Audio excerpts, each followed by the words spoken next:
Hi.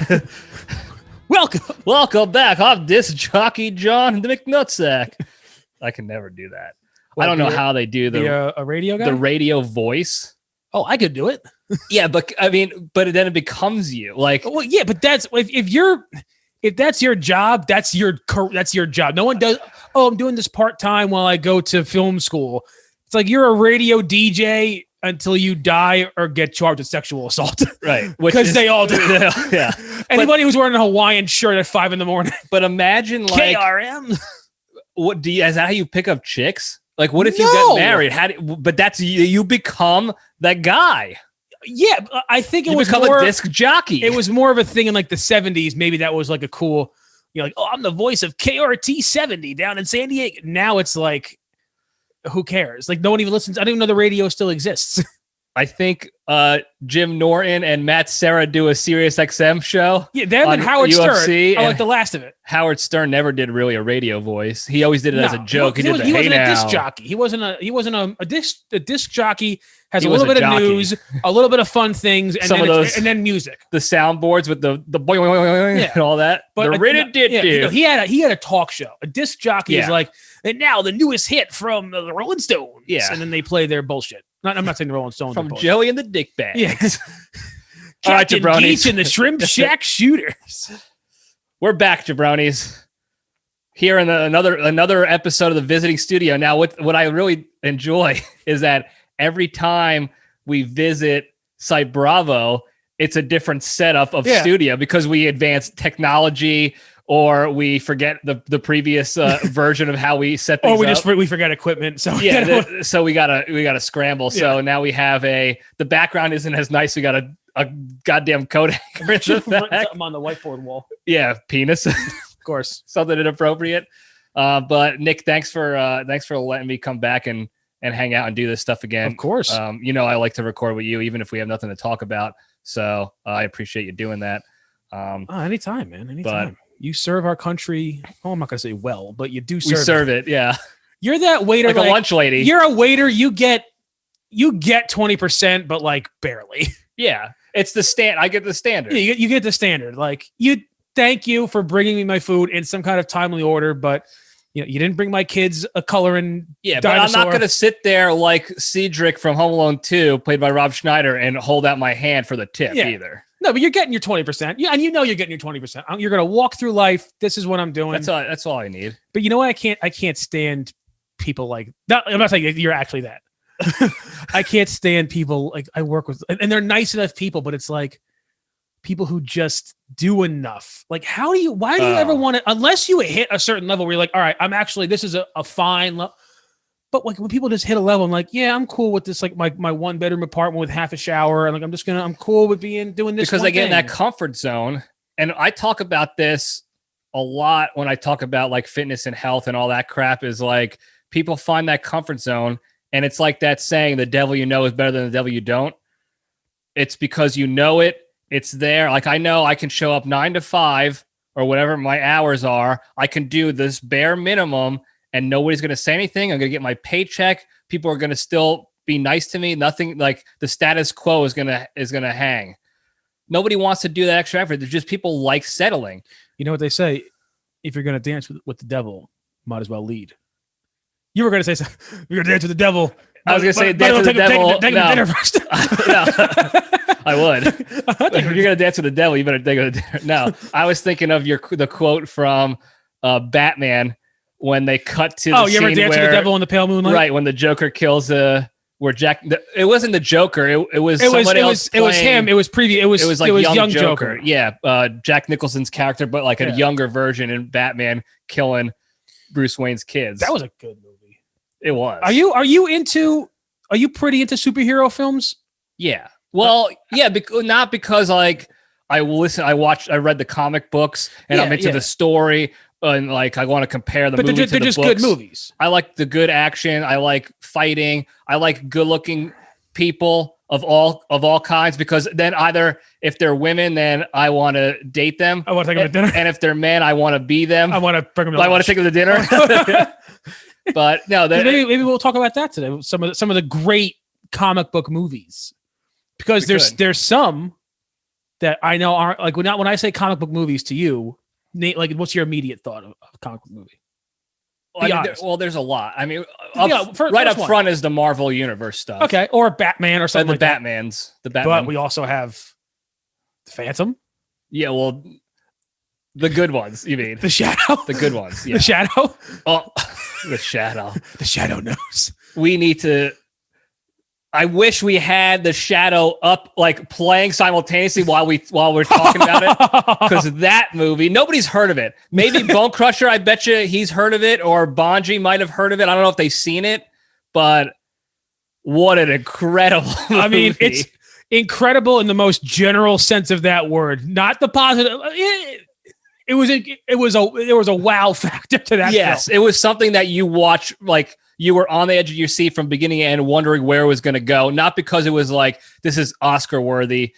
They like Oscar Mayer worthy. Maybe. It was because it was a weenie. It was a L7 weenie for sure. It was a weenie of a movie. It was for sure. Yeah. But that movie, that's one of those where it's like it's a trash. If I'm not one bit comparing it to any of the newer Captain Americas or Endgames or anything, Dark Knight, something like that. It's a different kind of sorry, a potential dinners texting me. You got to take care of business. Got to take care of dinner. Yeah. Different kind of comic, like much. Yeah, it's even though campier. Even though Captain America was, we'll get into this when we do the topic. But even though Captain America was from the same era, there was like that was considered like a comic book. Like a legit, like a comic book. This was more of a serial or a pulp. Yeah, like the Shadow, the Phantom was more like a pulp, like a detective noir, different style than like Captain America wasn't really noir. No, you know what I mean? Like black and white. Oh, I'm gonna solve the bad guy. Right. Captain America was more superheroes and outrageous things. Little action packed. Yeah, something that everybody can enjoy. The Shadow is not one of those. No. It's an acquired taste for sure. I mean, it's something. But it is one of those where it's like this movie is not good, but every time it's on, you bet your ass I'm watching it. I have a whole section of those movies, and I call them a few things. I either call them TNT movies or Saturday afternoon movies. Yeah. Which is, Think of springtime. We're young, Mottville young. Maybe you had baseball practice in the afternoon on a Saturday, and then you had a game in the morning, doublehead in the morning. Back by 3:00, you shower. Got a Slurpee. Done. Yeah, get a Slurpee. So, this is before. I think we might have had HBO, but there was no on demand. There was no streaming. There's nothing. It was whatever was on, or whatever VHS we could pull out of the drawer. And mom would let us watch. Yeah, and you put on TNT, and it'd be like that movie. Maybe it's 20 minutes. You never catch it in the beginning. No. Because when you finally rent that movie years later, you're like, oh, there's a whole other storyline. I didn't even know what happened. Right. That several of the Fast, although I do love Fast and the Furious, but those have always been to me the typical Saturday afternoon, like, oh, it's on TNT. Yeah, I'll watch it. It's a good background. It's a good background show or movie that you can, I've seen it. It's enjoyable. It's not going to ruin my day. And I don't have to dedicate time to it. I can still go about my business. I can focus on other stuff, but when I do focus on it, it's enjoyable. Right. Exactly. Yeah. So, and that's what the Shadow is. That's what the Phantom is. Okay. The Phantom is a totally different category. Okay. It says you. Okay. Do your sponsor. But you do know who did like comic books and superheroes. Billy Zane? Nick Cage. Of course he does. So he would have been, he was the Shadow in a way. He is the Shadow. No, in Spider-Man into the multiverse. Spider-Man Noir. He was it's basically he's kind of like the Shadow. He was also Ghost Rider. That's not the Shadow. He was also Big Daddy from or whatever they called him in Kick-Ass, which is like a superhero. He was a sorcerer. He was Balthazar in Sorcerer's Apprentice, another fantastic film. And he was a helicopter pilot in Firebirds. Yes, that's right. And you got to watch Firebirds. I was going to say he was also Castor Troy in Face Off. Face Off. But anyway, let's just get into your. We'll step into the cage real quick. Okay, let's run. All right. I got my phone. I'm on the road. I left my notebook at home. I told everybody last time we were together, episode 46, about how I like the notebook, old school, writing down, and then I forgot I had home like an asshole. You forgot everything. You forgot your belt. Beltless. Don't even wear a belt. I think you forgot your dignity as well. It's not like I use it. I left that in Montville. Yeah, I use it to pee and look at it. Today's Into the Cage segment is proudly sponsored by Reginald's Rectum Massage Wands. Did you ever have an aching deep in your rectum after a long drunk night in the red light district and wish there was some way you can get in there and provide relief? Well, with Reginald's rectum massage wands, now you can. You see, with a Reggie wand, all you have to do is slide that puppy up into your rectum, flip the on switch, and the sweet vibrating pulsations take over and send you into an instant state of rectal euphoria. So to get a wand today, visit www.analease.com and use the promo code IHOLE for 12% off your first wand. It's a good one. It's sweet relief that people don't appreciate. I'm just upset that we can't get it delivered from Fungal Gabagool. Well, they haven't jumped realms into the the relief category. What's that app that it's not just food, but you can get like other stuff delivered? Like if you want Postmates. Yeah. Be like, what's a dirty word for Postmates?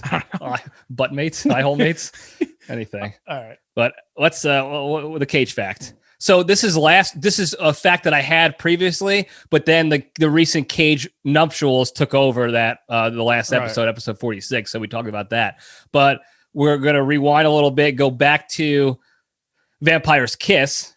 Did you see it yet? I haven't rewatched the whole thing, nuts to butts yet, or start to finish, whatever you want to call it. So he did the movie. Now, if you remember, I watched this recently. I know you watched it recently. I watched it recently. It's a wild film. Yeah. Yes. Phenomenal. Anyway, we did a lot of facts on Vampire's Kiss. It's rich in facts. It is rich in facts. In fact, it's rich in facts. So one of the facts we discussed was that he was not the original lead role. It was supposed to be Randy Quaid. Dennis Quaid, not Randy, not Uncle Eddie, or not cousin Eddie. Dennis Quaid, and they eventually got Cage after the fact. Cage did the movie. He goes on later on. They interview him what his favorite movie is that he's done, and almost every time he always answers Vampire's Kiss. And I think I have the quote here. Maybe I don't, but he said that it justified his decision to become an actor, and it's one of, if not his favorite of all his movies he's ever done. It was one of those movies he said he did it, and that's when he realized, like, this is why I became an actor, for something like this, for this role. Now, you have to go and watch the movie, and now think about that. You got to connect those dots. Watch the movie, and then realize that's his favorite role that he's played of all the Nick Cage classics. That's the one that justified him being an actor. So really quick. That's wild. Before you go, that's absolutely bananas. I feel like that movie, and that movie was done before the kind of modern Nick Cage that we know, where he had a lot of hits, and then he's kind of gone in these like really crappy, like jujitsu and these really weird... post-apocalyptic Cage. Yeah, post-Renaissance Cage. Yeah. This wasn't even his height yet. This was before his height. And he is the most Nick Cage. And the only other time I've seen him more Nick Cage is the good horror movie that he did that we saw with Mandy. Was that it? Yeah, that was a good one. When, I don't want to ruin it for, after the thing happens with his wife and he's like drinking in the bathroom and he like just flips out for like 2 minutes straight. Like, has a good Cage. That is the most like singular moment of Cage I've ever seen. This is the most Cage movie, top to bottom. Nuts to butts. Yeah, nuts to butts. First of all, do you remember his accent in it? It wasn't any real accent in real life. So here's the thing now, though. Watching it now, he kind of sounds like Donald Trump. So I thought he was going for some kind of high society New York kind of, not even transatlantic is more like Frasier is like transatlantic. No. It was just more like, because in the clips it's different than when you watch the whole movie. He's just very much like, oh well, I don't know. Margot. He's very much like Donald Trump. Like, oh, we're gonna just do it. It's gonna be fantastic. Like, we're gonna do it. It's gonna be so good. Like, that's how he sounded. And I'm like, oh, he's going. Which I thought he's like the characters. He's like Elaine and her husband Todd and Margot from Christmas Vacation. Yes. So that's what I thought he was going for. And I'm like, all right, he's not doing it great, but like cool choice, and it fits in the, he works for a publishing company. It fits. Upon a Wikipedia search, I think he literally called it his post-Transylvanian accent. So, you know what? I was gonna interject and be like, it's probably what he thought a vampire might sound like. Yeah, but that's close. Like, I don't know. It was bad. But this is a movie. It's American Psycho, but just nowhere near as good. Watch your tongue. First of all, I would rewatch the movie. Pistol will not. No, so Pistol watched it with you. Yeah, Pistol we went on a very nice Cage run, if you will. For the audience who has never tuned in before, like a bunch of imbeciles. Pistol is a part-time producer of the show back here, and he's also the creator of the new intro outro. Yes. So I mean, I helped. Yeah, you guys. I gave you guys. No, both he credit, did. He did. What I do in those situations is Pete plays everything, and I'm like, you know what would be cool? And then I make music noises with my mouth. I'm like, you should do, and he's like, oh yeah, that's really. And then he'll do that. Then he'll know what that really means. Yeah, he's able to. Speak. That's why we're good, because he can translate the nonsense I'm saying into reality, into like a musical reality. But Pistol did not like it at all. I thought it was entertaining as a Cage expose, but as Dennis Quaid in that movie, terrible movie, because you think like, is there some kind of deeper, like how American Psycho was all about like yuppie culture in the 80s in New York. Yeah. That wasn't there. And it starts out. You think weird. It might be? Yeah. It's just, and then I find out upon further Wikipediaing that the lady who plays the vampire is, what's her name? The lady from Flashdance. Not Jenna Marbles. Not Jennifer Jason Leigh, but one Jennifer of those. Beal. Jennifer Beals. And I found out that they did not get along on set at all. That's another. That's a future fact. I got it in the archive. Yeah, because there's Vampire's Kiss is loaded with facts. It's the number one like Cage fact film. It could be, but he's you got to watch. Yeah, he's he's literally insane in it, and I feel like it's a movie where I don't know if he worked with the director on his choices, or if he just kept going. The director's like didn't stop him.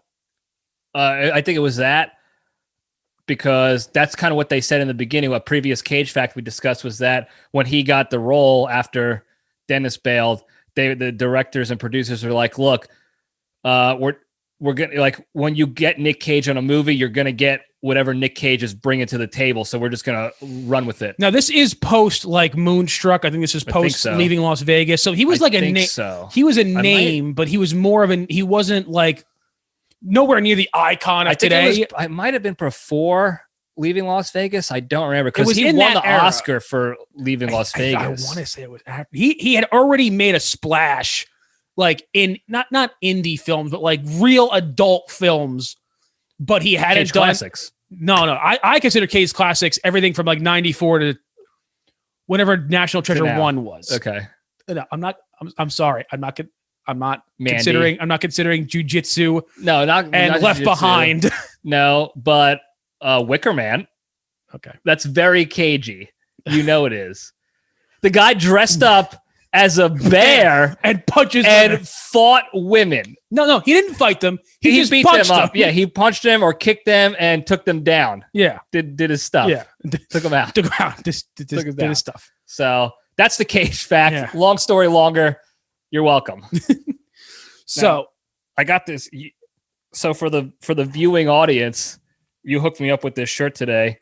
So it's tough for me to buy shirts now. Well, you're in a I don't want to say transition, but it's not a transition because, Yeah. But I've always been a lady. You're in sort of like a tweener phase, a between phase of your weight loss lifestyle journey. I think I'm not going to settle on this weight. I'm definitely going to lose more. Right. But I think I settled on just about my size, because extra like sizes, which I didn't really know until before, sizes run a wide gambit, because I'm still a good 25 pounds heavier than like Pistol or his brother, but now we all wear the same t-shirt size. We're all extra larges in the t-shirt. Right. So I'm in that point right now where like, I can't assume that an extra large is going to fit me. I got to like try one out. And then, cause that company is good. It's going to be so different. That's from a company called Tea Lover. Yes. And they have a bunch of graphic tees that I got. They have my Star Wars one, my Dr. Pepper one that I wear a lot. Mm-hmm. And so I bought that one from it, but it fit fine. But for some reason, white t-shirts don't look good on me. And also the white was like almost transparent. You could see like my undershirt under it. So I don't really wear it. Plus you have coarse ape-like chest and back hair. So you could see through that too. First of all, you have that as well. You just choose to hide it. I don't hide it. Be ashamed. I don't hide it. I just disappear it. You're ashamed. No. You're ashamed. No, I don't have the back hair that you do. Thank God, because it'd take me forever to shave it. I would need like one of those like back scratcher arms that does the shave thing. This is what I think, and this is a stand-up bit if I ever do stand-up. Don't steal the bit, bitches. I think that God makes people like, he makes people fat, not just from their weight, but like genetically, because I don't know. I'm assuming they all, if you're in really good shape, you take care of your body in other ways. You probably shave your body and all this stuff. But you've never seen like a super 6-pack, like Henry Cavill. They'll have like a little hairy chest. They'll never have hairy shoulders and a hairy. Even guys at the gym that are like really jacked, never a hairy back. So when I hit puberty and I got like a hairy back, I'm like, I'm just destined to, I guess. I got to. I mean, this is God told me this. So you have to be fat. Pass me the Doritos. Yeah. So you gonna finish that hot dog, that meatball parm, finish that McDonald's fries. Yeah. But this shirt now. We had this a little bit of a tiff before with the cutting. You did me a favor and cut it for me. I don't like the long cut. I don't want to see. Especially me. Don't forget, there's a side boob flap on me. So if I wear a sleeveless shirt, it's got to be just around my arm, or else you see the fat pouring out of the shirt. Yeah. So you like that. I like the longer cut because I don't have the fat pour yet, and it makes me look more shredded, like I have a physique. This cut of just the sleeve makes me look like dad, like we don't like your kind around my daughter kind of thing. Like with the cat and there's a Confederate flag somewhere around here. You look like dad when he would work in the garden. Yeah, like that, where he would cut the sleeves, but there's still like it's a flare on the side of the shoulder, so it looks like a shoulder pad almost, and it's very. Dad would do that with Southern. He would do that with South with sweatshirts. Sweatshirts. He would do not like crew neck sweatshirts. Well, yeah, like I guess like college sweatshirts. Yeah, crew neck. Crew necks. That's and then he would pay us a nickel for CNDs, crew neck daddies. He would pay us a nickel for every rock we took out of he got cheap labor. Yeah, he did. This is what it cost him for me to clear at 7 years old, clear his garden, a nickel a rock and a 7-Eleven breakfast. Which still for me it's quite the bill. Would you get like a croissant with a bacon? No. And egg? I would get two different things. I would get even at 7, I ate 2 sandwiches at minimum. So I get a large hot chocolate or coffee. I was drinking coffee when I was young, and then I would get sausage, egg, and cheese biscuit. And then they had one. It was just Taylor. They didn't call it that. They had pork roll. It was just pork roll and cheese on a potato bun. That's all it was. And I think Slurpee. it was I know I was never big into Slurpee. I was a Slurpee guy. It was $1.50 each. And so we would go like 7 a.m. on a Saturday, nothing else going on. Like, Nick, you're coming with me to the garden. And we'd go to the 7-Eleven. I'd eat. And then I'd work for him for an hour. Pick up a couple of rocks, get yelled at. And then he would trick me into going to, you know this, when we would go to Costco. It's like, if you come to Costco with me, I'll get you lunch. What was lunch? It was probably the free samples. It was the free samples. He's like, all right, run around. Yeah. I'll meet you back here like a half hour. Yeah. You think all this nickel and dime would have helped pay for our colleges. No. Meanwhile, I look to my schnoz and student loan debt. And it's a big schnoz. It's a lot of debt. Yeah. So anyway, I do like the NASA though. I always wanted to be a spaceman. After I saw Apollo 13, I was like, man, I think that's the worst movie to want to be a spaceman. Yeah, but I was like, man, they got so close. I bet you I could do it for them. I bet you I could have. I could make it for them. Friggin' Kevin Bacon and Bill Pullman. Was that Bill Pullman or Bill Paxton? Paxton. Yeah, he passed. Yeah, right? he did. Yeah, rest in Bill peace. Pullman beat Independence Day, and he's still going. He's still going. He's on a new show called Sinners. It's like a detective show. It's pretty good. Cool. It's on Netflix. But he has a weird acting style. Even in Independence Day, because they even mentioned it in the Honest trailer where he kind of talks like Captain Kirk sometimes. He's like, I saw his thoughts. They're coming to Earth. Coming to Earth. My it wife worked. Is dying. I always wonder what like really good actors like that, like just interview them and find out what's going through their head when they do stuff. I'd classify him as a really good actor. He played a really good part in there. Yeah. But name another thing he's done besides Independence Day. And whatever you just mentioned now. I think he was in Lake Placid. Oh, the alligator one? Yeah. Yeah. I think he was in Lake Oliver Placid. Platt was also in that. Yes. He was the king in Ready to Rumble. Yeah. What was his name? King. Was it something Lawler? I thought it was Lawler. It wasn't Robbie Lawler. He was a UFC fighter, but he was something in that. But Bone Crusher Maloney, when you listen to this, put in the comments what his name was, because I know you've seen that movie. It's a fantastic film. So apparently, and this is then we can go on to the main topic if you want. David Arquette is. I don't watch wrestling. I admire it. I know you and Bud are good big wrestling fans. Apparently, David Arquette now is doing something with wrestling. You're right. I don't know if he's actually wrestling or if he's like an announcer or if he's like just a character. No, he's doing wrestling. Again, I don't know the specifics, but he's doing not like gym shows, but he's doing lower level like companies, if you will. Like the wrestler. Like Uncle Zeke? Like Cousin Zeke? I think it's a little bit higher up than that. It's sort of like the minor leagues and not necessarily like the B league. Who was the other guy? Dangerous Devin Storm. Dangerous Devin Storm. So there was. Let's rewind a little bit. And you didn't even go to this, right? I'm pissed because I had a soccer game or something like that. So back in the day, we'll go take a trip down memory lane, take a pile driver down memory lane. Our father, JPL3, got us tickets to this, essentially a gymnasium wrestling event.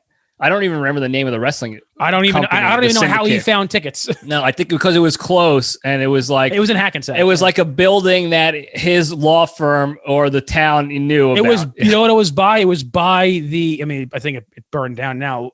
Marcal Paper Products. Okay, yeah, that's right. We see it on Route 80. That's it right. was like it might have been in that warehouse. I don't know where it was. It was right around there. So I couldn't go. I was raring to go. And then I had a soccer game. And one of the things that our parents instilled, at least in me, I don't know, you were kind of a quitter back in the day anyway, not now, but was if you sign up for a sport and you choose to dedicate your time to that, you're going all in until the season's over. And if you don't like it, then you can change something different. So I signed up, I played soccer. I liked soccer, but I had a game that day and I wasn't skipping it. So I had. And this wasn't even like, this wasn't I'm not gonna say it wasn't a legit league, but it was like a peewee league. It was a rec league. I was a kid. We were kids. We were middle school. It wasn't a high school or like a school team. Like, no. You know, it was rec league. Yeah. Where you could have easily missed the game. Missed the game. And the orange slices really didn't need them. Yeah. Yeah. So half of a Lunchable. Right. Exactly. Or Go-Gurt. Yeah. So I went. I think Mom, Crazy Carol, took me to the game. That's because that's who you want out of the two parents. Who do you want at your sporting event? Oh yeah, Carol running film a tape for me so that she could tell me where I sucked. She has to stop me in the middle of the game to figure out how to work the camera. Get over here! What button? You? And then yell at the coach for even putting me in the game, or yell at the coach for not putting. She was just never happy. No, it was very tough to please Crazy Carol in the sports arena. Anyway, you go. I think you went. I remember who I went with. I think you went with Kenny McClure, my old friend from childhood. So it was me. It was Danny McClure, because me and Danny were friends. The brother of Kenny. I think Danny's a cop now. It was Jimmy Del Grosso. You played football with him. Yeah, I played football. Jimmy was really good. I think he's a corrections officer. He's a cop now. And then Kenny McClure, who was Danny's older brother, who was your age. Yeah, we played ball together. Who I felt bad for him because he was supposed to go with me. So it was like him and a bunch of kids. Yeah, so it'd be like if you went with like Mr. McClure, Danny, and like another one of Danny's friends, you'd be like, young kids. And at the time, age was a factor. Like, I don't want to be seen with little kids and you, you know, I mean, just by myself. I think today, even more so, we don't want to be seen with little kids. But like back then, it was more for like, I don't want to be a dork. Cool. It was a cool thing and not so much a legal thing. Yeah, not so much like I don't want to be on the news. We're not messing. No, I don't want to be part of the whole. Yeah, we could talk about the Ghislaine Maxwell Epstein. we're gonna. Anyway, you guys go to this event. I wish I was there. I never lived it. I only heard the stories, but it was exactly what you expect from a gym wrestling event, right? Yeah, it was awesome. You got to explain it. I had to live through you. There's not that much I can remember. I was 7, but we walked in there and you sat like, it was in a gymnasium for like a high school, and you sat in the bleachers like you would at a high school basketball game. There wasn't like chairs. Yeah. And it was just in the middle of the arena, in the middle of the gym, there was just a ring.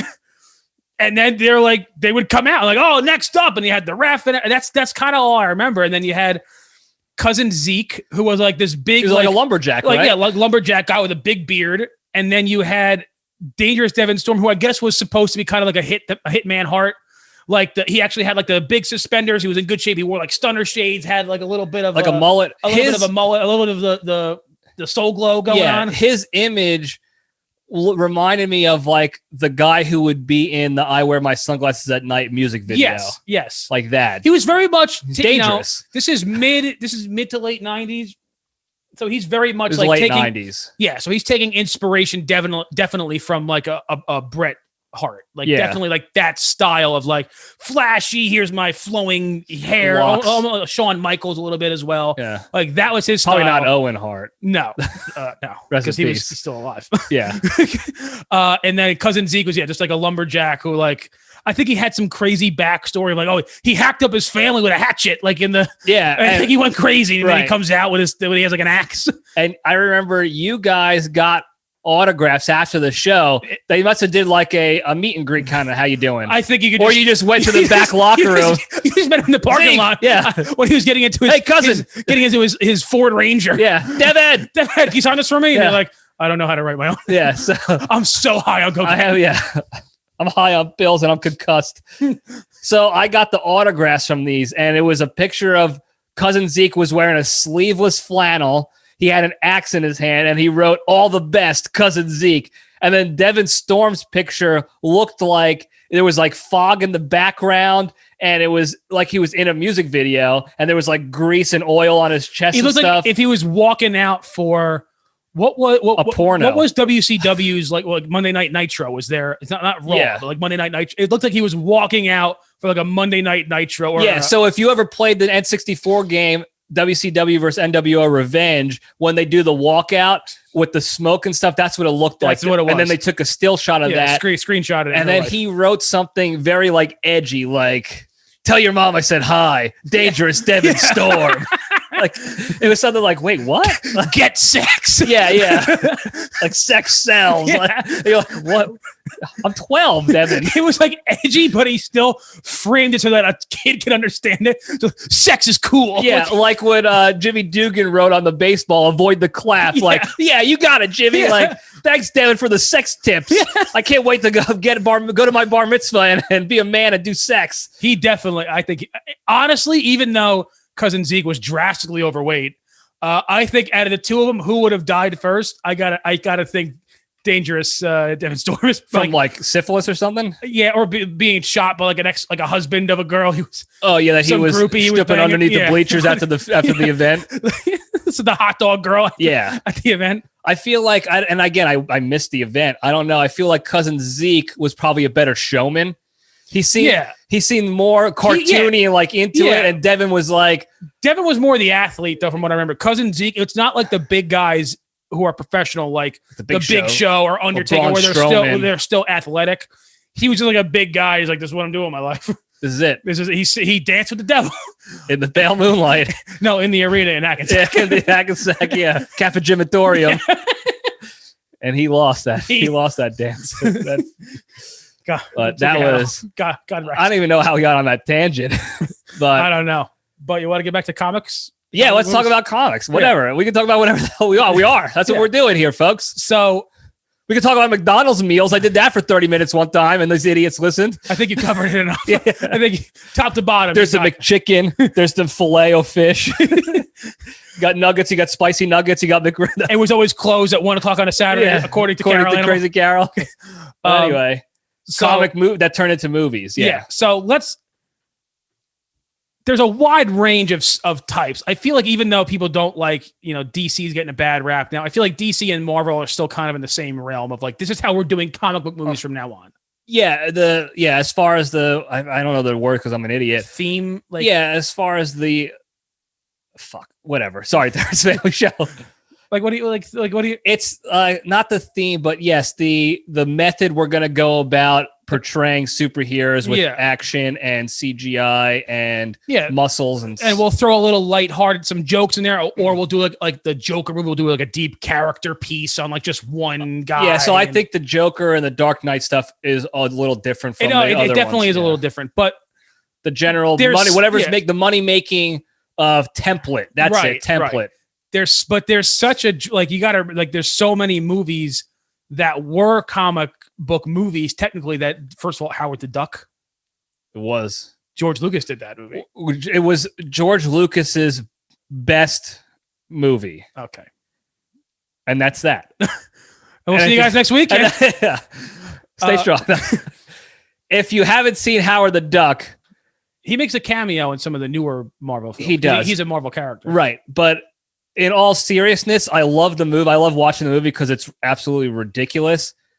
And what's her name is in it? Leslie Thompson. Yeah, Marty McFly's mother. Mother/girlfriend. Yeah, Lorraine. Lorraine. Lorraine!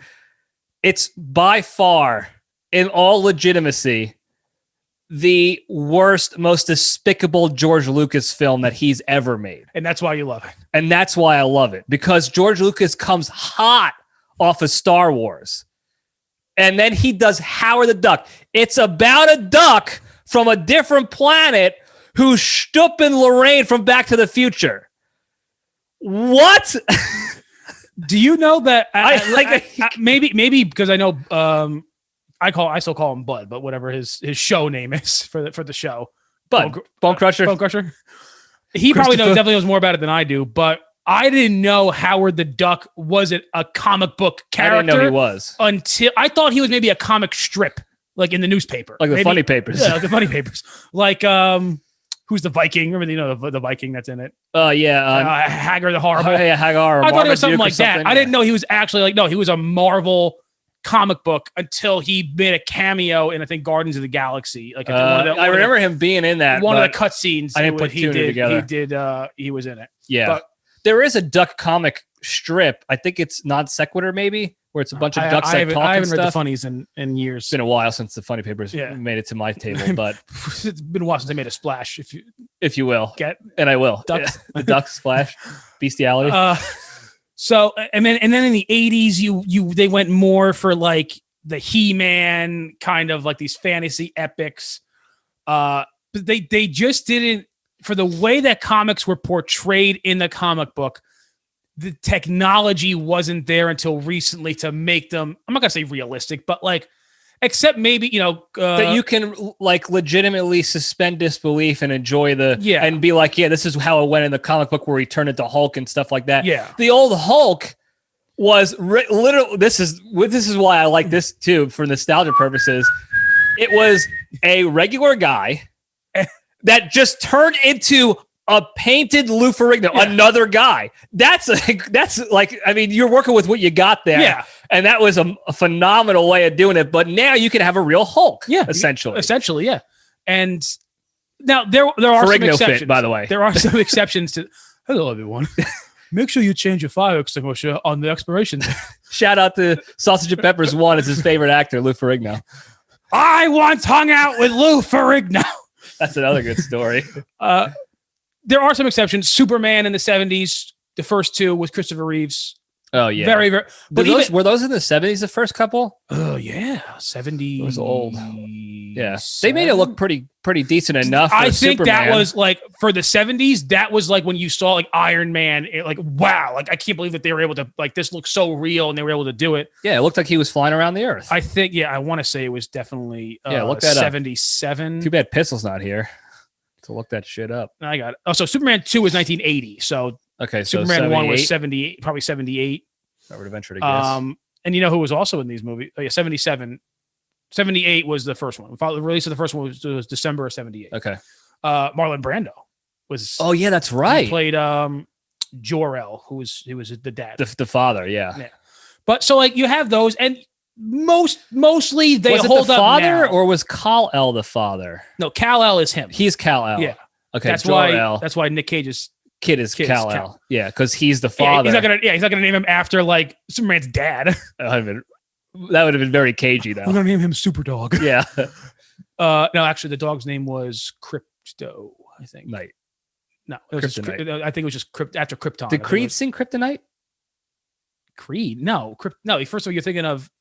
Was it called Kryptonite? It was Three Doors Down. Yeah. Okay. Never mind. All right. Was the song Kryptonite or was it called Superman? Superman. It was called Superman. Was it called Superman? Yeah. And then there was that other guy who's one guy, but his band name, I can't remember the name of the band, but he sang that piano song. I'm 15 for a moment. That guy. Same time frame. He sang a Superman song. Yes. I can't remember how it goes, but he sang like a whole song about like, oh, it's not easy to be. Is that the same guy who sings "You're Beautiful"? No, that's Blunt. Yeah, not Emily Blunt. Michael Bublé Blunt. Yeah, James Blunt. Yeah. Yeah. No, I can't remember the name of the band, but it has a band name, but it's one guy. Right. Yeah. And he had those two hitters that were in every like MasterCard holiday commercial after that. But he's like a whole song about like Superman being lonely, and I'm like, no, he's got Lois. She's all over. She's a piece. And she also has no idea that when he puts glasses on, it's a different human. But you're an idiot. Like, oh my God, Superman.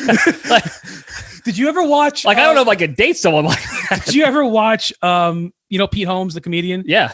Badman? Yeah. Where's Two-Face? Harvey Dent's here. Harvey, Two-Face is somewhere around. And then he like turns his head. He's like, Two-Face is back. What'd you do with Harvey? Do you solve, Commissioner? It's another man. It's like, it's okay. It's okay. Yeah, those were actually pretty funny. That was College Humor, I think, is Will Ferrell's website, right? Yeah, they made a whole cut of all his skits. That it's like 50 minutes. You can watch it on YouTube. It's called like the Badman. Just the Badmans. Yeah, yeah. But those movies, let's kick it back. Let's get back on track here. Yeah. Those movies from the late 70s, early 80s were like the first, like, quote unquote, this is a comic book movie rendition. They were the first like big budget, and they made a lot of money. Yeah, they were successful. We watched Superman a lot. I remember watching it when I was a kid. Oh, absolutely. And then I'm trying to remember other ones, not the late 80s, because then we'll get into that. That was, Michael Keaton's Batman. But from the mid 80s, I know He-Man? Did he do the He-Man and not Guardians of the Galaxy. What was the one? Terminator Flash 2? Gordon. Oh, Flash Gordon. I never saw I don't think he was he a comic book? He might have been he was a Flash Gordon? Yeah, he was a serial. So more like the Shadow and the Phantom. Oh, okay. Rather than like comic book, like a Marvel Captain America. I remember they did do a Captain America movie in the 80s, but I think that it was a shitty company that did it, and they had to like film it in Italy. It's probably inappropriate. And the Red Skull was like Italian. It was probably just the guy who did coke and thought he was Captain America. Yeah. Look how good this movie is. It's like no one else is in the movie. Yeah, it's just storing coke off of a dinner plate thinking it's his shield. Mm-hmm. Yeah. But you got to hand it to DC, and you got to hand it to Tim Burton for creating the basic framework of what a comic framework. Movie. That's the word. The word I was looking for back 50 minutes ago. They created the basic framework of what we know now. Obviously, it's evolved since then, but I mean the first. I'm not talking Batman, because they did do obviously the Batman series with what's his name, the mayor from Family Guy, Adam West. Yeah, they did that, and then he did a movie like about in the 70s, but. Yeah, Batman, but I don't think Michael I've ever Keaton seen that one. And I think that came out in 89. Was the first like, it was cool because that's what a lot of people are doing now. I actually think South Park is doing this now, where they made the content for the generation of kids who knew this stuff growing up, but now they are grown up. So how can we show this content to them? It's not going to be corny or campy. It's going to be relevant and cool to them, but still it's like a comic book. So but everybody can get behind it. Yeah, I think that's what South Park's doing now. Quick tangent, because like if you look at the evolution of South Park, it's really followed like us from when we were 7 and it was a dirty cartoon. When that came out, it was not made for 30-year-olds at the time. 30-year-olds in 1999 were not watching South Park. Right. It was because it was all like, oh, look, big tits and poop and shit. Yeah. And then it's evolved now to like dealing with political problems and COVID and nostalgia-based and movies. Some poop and shit. Yeah, and but it's kind of grown up and like with us. And I feel like that's what they did with that first Batman. And what a movie. Oh, with Jack. Yeah. Another JPL2 special because he recorded that one off of WB. Yes. And if you haven't seen that one, that rendition of like Jack Nicholson's Joker, it was very comic booky. Yeah, I feel like it keeps getting knocked down. It keeps getting knocked down the list of best Jokers now because you had Heath Ledger and then you had Joaquin Phoenix doing a really good job. Yeah, but those are darker. I don't think those. I don't consider those comic book renditions of. He was dark though, but like he very much portrayed it almost like the Batman animated series where he's doing dark things, but he literally is joking all the time. Whereas Heath is not really like, he's just laughing. I'm not criticizing his performance at all. No, but he's more just like laughing a lot. This Joker is like, he's making puns and like doing like goofy shit, but like while killing somebody. And he's like painting faces on walls. Or when he like shook the guy's hand and like set him on fire and he's like, he's a little hot under the collar. Like he's making jokes. He's being Jack Nicholson. Yeah, he's being Jack Joker. Nicholson. And who else was in that? And he falls into the ooze or whatever it was. Jack Palance. Yes, right. Was he the mayor or no? He was like just the city. It was like he was the head of that corporation. He set up Jack Nicholson to turn into the Joker. I forgot. Yeah. And then Billy D. Williams was Harvey Dent. Calrissian. He was Harvey Dent. I don't know if they were ever planning on transitioning him into Two-Face, but he played Harvey Dent. You know, like as the district attorney. Kim Basinger was in it. Kim Basinger was in it. Is it Basinger or Basinger? I think it's Basinger. I call her Basinger. Yeah. Then Robert Wool, you know who Robert Wool is? Yeah. Arliss. I was gonna say he was in that movie that show on HBO. Yeah, Arliss. Arliss, and then he did a really funny HBO. It was kind of a comedy special. He did like a funny lecture on history to like college. Oh yeah, that's right. I never saw the whole thing, but it's really funny. Yeah, it's really good. He was good. And then they had a lot of heavy hitters in there. Yeah, well then of course you have Michael Keaton, Batman. Yeah, he was. He's good. It was just a very cool and I even liked the sequel. I know the sequel got a little bit of shit. Batman Returns. Batman Returns had a little bit. It did. Mm-hmm. It had Oswald Cobblepot. It had Corey Davis, Gotham's first son. It had Christopher Walken. It had Chris Walken. It had Michelle Pfeiffer. Mm-hmm. She's from Baltimore. Baltimore? I mean, come on. Who's giving that movie shit? It was about a guy who was also a real life penguin who lived in the sewer with penguins. What did he say? That's out of control. I know. I just can't buy this city's love with expensive baubles. Baubles, yeah. What did he say to the sun when he was like threatening the sun? What did the penguin say? It was like, "You great white dope." He called him a great white dope, and the guy, Chris Walken, is like, "If you have a shred, a human iota of decency, you'll give me back my son." And he's like, "Well, I don't, so he's coming with me." So now, and he just waddles over and back to his Kia Soul. And then obviously, there was a dark period, I think, in comic book movies between early to mid 90s until Batman Begins, because you really had nothing that stands out. You had two shitty Batmans. You had that shitty Superman Returns with what's his name in it? Kevin Spacey? Yeah. You had Daredevil. Although, you know what? No, I'm going to backtrack this majorly because 99 or 2000, I want to see what year. You had Spider-Man. You had Tobey Maguire's Spider-Man. All right, so I'm trying to look up the year the Phantom came out, but you brought up Spider-Man. Oh, the Phantom came out like 96. Okay, so 95, 96. And again, Phantom, The Shadow, great movies for us. Not box office rippers. No, and we can have an episode talking about those two films, just about, I guess, like the nostalgia of like the memories of you watching the Phantom with Billy Zane and Xander Drax. You know, the Phantom. Treat Williams. The Phantom, the white African jungle superhero in a purple costume because, blends right into the jungle. Into the rainforest. Yeah. It was like an island jungle. Oh, no, the island was where Xander Drax's lair was. He lived in the jungles of some made-up British colonized area because he works with the British colonial forces. Naturally, yeah. But Spider-Man, did you see Spider-Man? Yeah, because it was just, again, I like good movies. I like watching movies, so I'm going to watch it. I hate Tobey Maguire. I don't think, that's the thing, is Tobey Maguire was not great. No. The thing with that movie, though, is that the three of those were such box office, like, bombshells. Yeah. They crushed, and they were record breaking. And that was a talk of the nation of when it comes to movies was that, and everybody loved them. And I dislike Tobey Maguire as an actor. I'm sure he's a nice guy, whatever.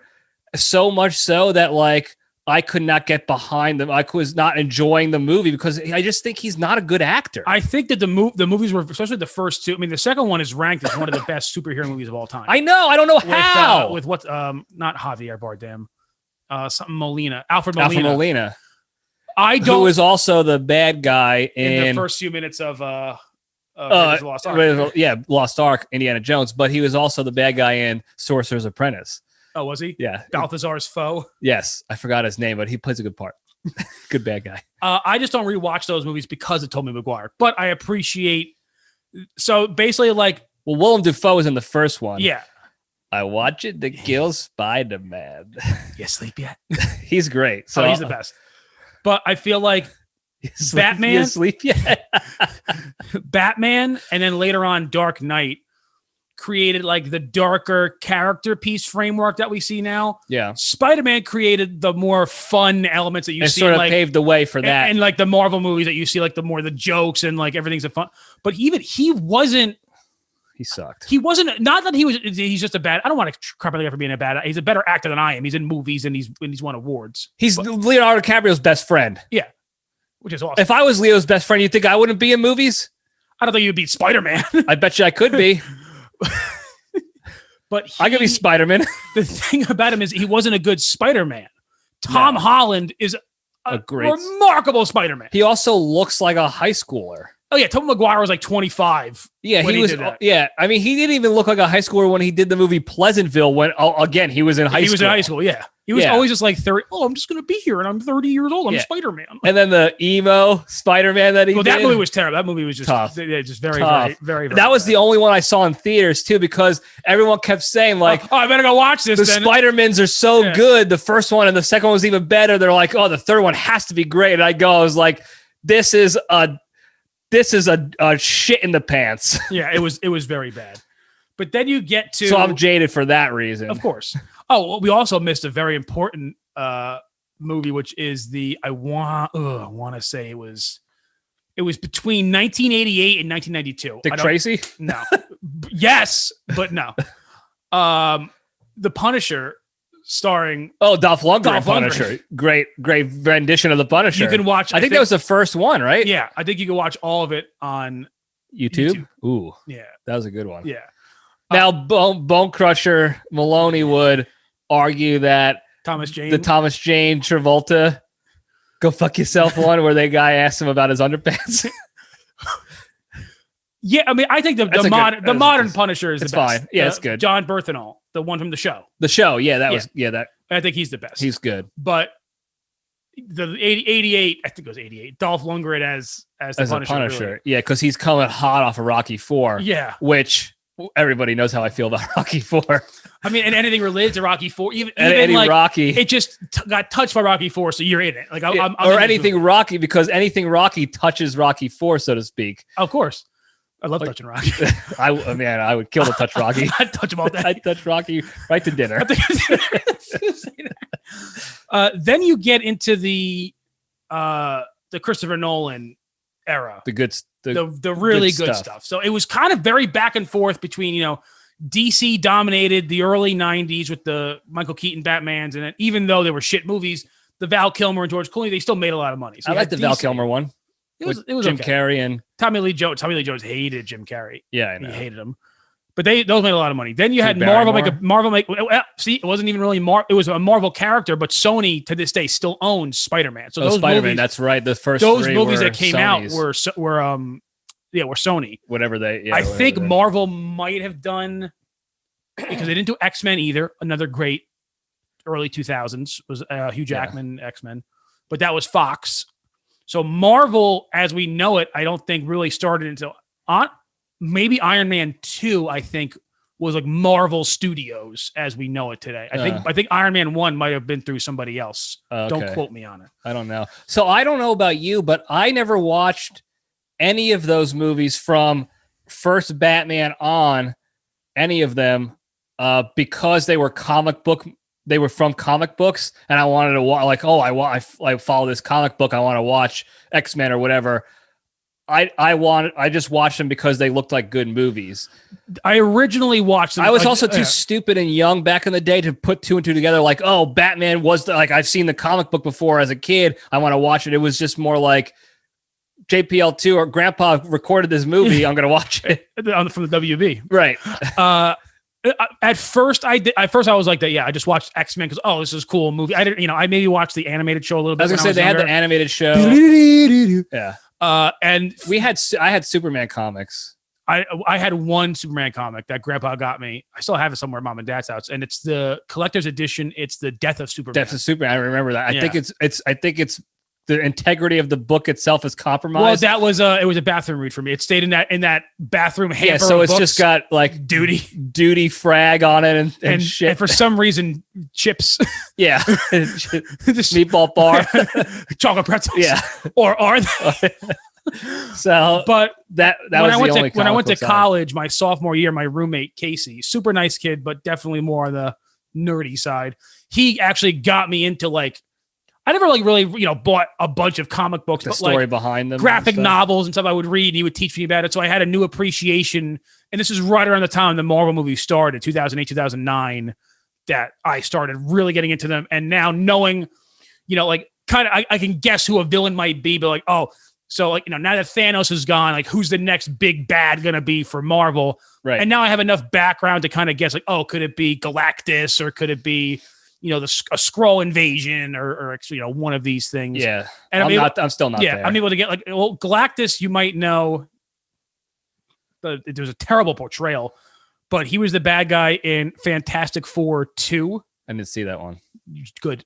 I mean, I didn't see any of the Fantastic Fours because to get into a little nerdy, Galactus he was a space traveler and then got caught in the middle of the Big Bang. And was turned into this mighty, primordial being that needs to eat planets to survive. Did he? But he's fly in the Galactica? No, I don't know what that is. So the Galactica, this is an Office reference, is a spaceship that Dwight had a model of that he painted and hung in his office when he became manager. The first time he became manager? No, the later time. I don't think you saw the episode. Yeah. And it was at the end where Angela's baby, who that you find out is Dwight's kid. Yeah. He saw the kid staring at the Galactica, and he's like, little Philip stares at the Galactica just like I stare at the Galactica. Yeah. He has to be my kid. I'm guessing that's the ship from Battlestar Galactica. I'm assuming. Could be. I thought maybe there was a connection between. Well, because I know he's a big Battlestar Galactica fan, and the ship is named Galactica. I thought it was maybe because I thought Battlestar Galactica was also connected to this guy too. Separate thing. Okay. Yeah. So, but Galactus is that's just my lack of education. No, it's all right. It's not an education. I did not go to school for this. I happen to get this information while I was at school, but not from school. Yeah, they're separate. I'm looking at. Yeah, Galactus is this big, tall. He's the size of a planet, but he's a guy. He's a dude in a space helmet and all this weird shit. But in the Fantastic Four movie, he was just basically a big cloud. Okay, he was like that episode of Rick and Morty where they get the fart. That's what I kind of was in my head. Yeah, it was like that. The world can be one together. Goodbye, Moon Man. That's Galactus. I'm what you call Jessica's feet. I mean, fart. Nobody's gonna know that except for people who've seen that show. Everyone's seen Rick and Morty. I hope so. Come on, Rick and Morty. I mean, everybody who probably listens to this show, all 15 of you. Yeah. Go watch it. 14, I'm here. That's right. That's true. Yeah, we're down. 13 if you count me. We're down a man. 6 if you count me. All the times I watch my own show. So bump the ratings up. Yeah. I pull a creature. I don't know. Did you listen to that episode with Steve Ortman? I listened to most of it. That was the one with Sargy. It's like cheese. Right. The origin of cheese. Yeah. But no, he talks about when he had a blog and he had Google ads on his website. And he had to keep doing the thing. So he kept, kept doing the thing. Yeah, he got burned. But I probably really got into those movies the most from Christopher Nolan. Batman Begins, I remember, was good. It still is very good. It is. It's better going back, I think. Yeah, at the time, I would classify that again as a TNT movie. It's on TNT. Sure. I'll watch. It's Batman. It's a good movie. It's Batman. Yeah. Then obviously, I saw Dark Knight. As most people did, midnight opening because he had just died a few months before it even opened. Right. So saw that in IMAX, like the whole to do. You got a little agita from the sausage and peppers. It was from the Bavarian pretzel with the beer cheese. Oh yeah, we did a little cheating today. Yeah, got to go do jumping jacks later. Good luck. I'll go throw up. But Dark Knight Rises, really good. I love that. Saw that movie twice. Saw it once, I think, with either Joe or maybe Pistol, just to see it, and then a girl I was hooking up with, like, wanted to go on a date, so I took her to that. Because you wanted to watch it and you knew it was good. No, so that way we could hook up, but I knew I wasn't missing anything. Like Schindler's List, like when Seinfeld was making out with that girl in Schindler's List. That's what we did, and then that's what we did. And then obviously Marvel. And then she took your popcorn. You had to dump her. Don't bring that up. Yeah, don't tell her. She could listen to this. Yeah. No, I think she's dead. But that's those, and then every Marvel movie I've been pretty much fully. I've even though I never seen them opening day. The DC movies I still watch. Like when Pistol gets back from his trip, we're gonna watch the 4-hour Schneider cut of the Justice League movie. Even though we saw the original Justice League movie, it was terrible, and they only shot like an extra 15 minutes, but it's a lot of other stuff that they already shot before. Side stuff, and it's like a 4-hour epic. I'm still gonna watch it just because who knows? It wasn't terrible where it's like unwatchable. I'll tell you this much: there's very few big budget action movies, regardless of their rating, that I will only watch once. Case in point, The Phantom. Watch a movie every day. Yeah. I watch a movie every day. I saw Justice League once when it came out, and I don't remember the plot because I never went back to it. Batman v Superman, I've maybe seen like 2 or 3 times. What's the one? Which one is it? I think it was Batman vs Superman, where Batman just kills guys. Yeah.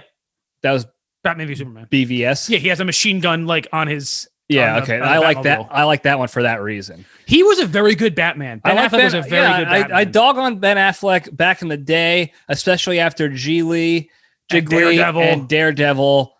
But I'm back on Affleck. Well, he's had a lot of good. He's had, and I was wrong, and I'll admit when I'm wrong about. Well, you weren't wrong. Those were bad movies, and he did a bad job in them. I thought maybe he was just riding the coattails of Damon for a while, but he really wasn't. What movie was Ben Affleck in where he saves the world? Well, that's the thing. He was in, which we talked about in an LPDS poll when he was in Armageddon. Yeah. I thought you were going to say Geely. I was like, no. Did he save the world in Geely? I never saw it. No, he didn't. He almost ended the world. But he had a very big string. I think he directed Argos, which I think he won an Oscar for. That was a great movie. I really liked that. He did Gone Girl. That was a good movie. He did. The Accountant was great movie. The Accountant was so underrated. I liked that. Accountant was great. I liked him in that because he was a mental, and that's what I could get behind that. He did The Town. The Town was good. The Town was really good. Yeah, he's good. He's back to. I think he was riding that like, I'm a celebrity. Here's kind of what Eddie Murphy did. Here's a big paycheck, be in the shitty movie for the money. Also, his girl at the time was J-Lo. Yeah. So whatever she's doing, I'll do. Whatever. I got it. But I was too young and stupid you didn't know. to. We didn't know what was going on. Oh, sorry. It's okay. He didn't know what was going on. He was. Right. No, I probably would have done the same thing. Yeah. He was in a movie recently that he did a couple years ago where he's the alcoholic who goes back and coaches the basketball team, his old high school team. Or whatever. I didn't watch that because I feel like I've seen that movie. Yeah, you have, but movie. He did good in it. I liked him in it. Wasn't he like it was like an all African American team and he's like the white saviors or one of those? No, it's not one of those. It's not a color thing in that regard. It's he was like an alcoholic. He like lost his wife or something, and then he became an alcoholic or some crap. Or she left him. She either died or he like lost her at like Disney World. Let's see, honey. Yeah, no, not like Minority Report where idiot Tom Cruise takes a dip in the water. It comes out of the pool and his kid's gone. Like, come on, Tom. Yeah, be a better dad. But anyway, he goes back to his high school to try to like rehab himself, and they needed a coach, and he was coaching the kids, and it goes. So he was just hanging out in the high school, and they're like, "Do you want to coach?" No, they called him, and he said no, and they're like, "You should do it because you're a problem." Kind of like Dennis Hopper in Hoosiers. Yeah, it was kind of like that. Don't get caught watching the paint dry. That was a very good movie. I have a story about that, but that's a different. We had different genre. We had that on official VHS. Legitimate, yeah. Legitimate. Not a Grandpa Libretti. Not a JP2 special. No, definitely not. But the Marvel, like the superhero movies, we can't go into each one in depth because they can get deep, especially the Dark Knights. I think there's a lot of secret storylines and reasons for doing what they did that you could talk about. Plus, I'd like to get Bone Crusher on here and Bonji. They know the comic book side of it as well. That they can really help us out. I already gave a Back to the Future talk for Bone Crusher. How much of my resources? You got to be in on that one too. On this one, the Back to the Future as well. But we have to. Those discussions about the greatness, they need to be discussed as a family. As a unit, as a brotherhood. As a brotherhood. Yeah, so we'll do that. But the saying brotherhood, if you will. That's right. That's what we should. That's it. That's the brother tattoo we should get. We should all get this. Trouble in Little China? No, from the Phantom, the spider web tattoo that they all had, that James Rebar had. He's like, I'm also a member of the saying brotherhood. Where he pulls his sleeve we should off. all get I can't get it in the we should all get it right here. We should get the saying brotherhood. It's just a spider web. Yeah, but it could be. We got to make sure and go back and make sure it's not something bad like a swastika meeting. We also got to make sure that none of the four of us. My problem with getting tattoos like that, like any kind of either pop culture icon or like, I'll get it with my buddy. If one of us would have to be a pedophile in 10 years, like now you're stuck with that. Now you're stuck with the mark of the pedophile. Yeah, the mark of the pedophile. Yeah, so we got to do our background checks on the other brothers to make sure. And just don't check me out. Yeah. I don't want to. You don't want to see what comes up. No, it's probably it's not good. Yeah, I'll leave that to the FBI. But the comic book superhero movies, I enjoy the shitty ones more. Again, I think mainly because I didn't really educate myself on the story of the comic story. Yeah. So I enjoy the shitty ones, like The Shadow is just a ridiculous movie. Invisible Building, Big Nose Alec Baldwin, who's also a samurai guy, a kung fu, like a Fu Manchu guy. From Genghis Khan. Yeah, from the comics, from what I believe, is he was like a World War I runaway that fought in the war and then like abandoned his whatever. Yeah. Sorry, Bavarian pretzel. The agita. Yeah. That's Italian for heartburn. But then he was a deserter and then wound up in Nepal or Mongolia or somewhere in the Far East. Mongolia. And as a white guy from New York, took over the opium trade.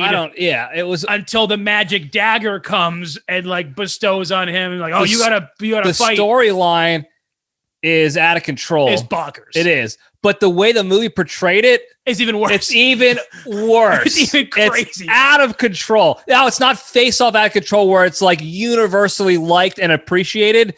It's not that. No. It's the other one. It's neither of it's not universally. How did this get made kind of thing? And in fact, that podcast did a whole show. Phenomenal job. They really did. I wish they had a YouTube of it that I could put the link up here, but I don't think they have it on YouTube right now. No, they don't. I mean, but you maybe link it to the. But that episode of that podcast, How Did This Get Made? I mean, it's so fun. That's why I really don't want to talk about the movies because they nail it. And I think Pete Davidson was that episode.